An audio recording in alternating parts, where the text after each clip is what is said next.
یہ اس सबक पाकिस्तान के चंद अहम त्यौहार के जो हैं अल्फाज मायने हैं।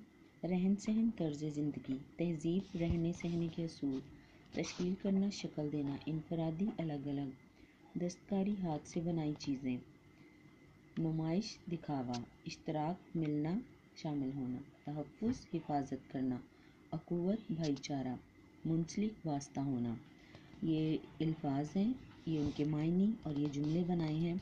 आप जो है जुमले खुद से भी बना सकते हैं।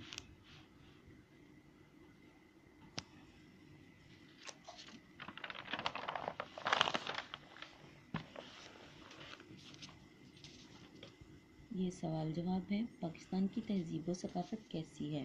पाकिस्तान में मुख्तलिफ़ सकाफ़तों और तहज़ीबों का रंग शामिल है। इसकी मिसाल एक रंगारंग गुलदस्ते जैसी है। पाकिस्तान के मुख्तलिफ़ सूबों के रहने वाले लोगों की तहज़ीब व सकाफ़त अगरचे इनफरादियत की हामिल है, लेकिन इस्लामी नज़रियात की वहदत ने उन्हें एक लड़ी में पिरो दिया है।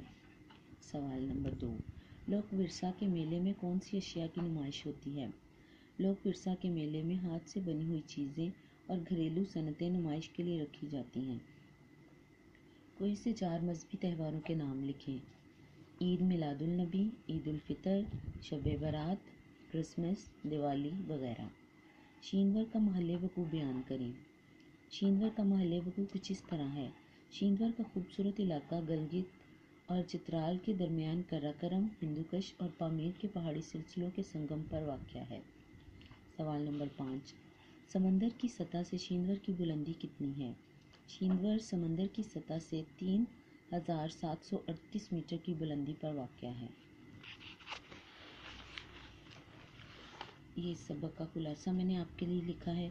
खुलासा लिखने के लिए ज़रूरी है कि उस सबक का बग़ौर मुतालिया किया जाए और किसी भी सबक का खुलासा जो है वो उस सबक का 1/4 हिस्सा होता है। तो सबक को ध्यान से पढ़ने के बाद मैंने आपके लिए खुलासे के नोट्स प्रिपेयर किए हैं। आप इनको ध्यान से पढ़िएगा, इनको नीट कॉपीज़ पे उतारिएगा।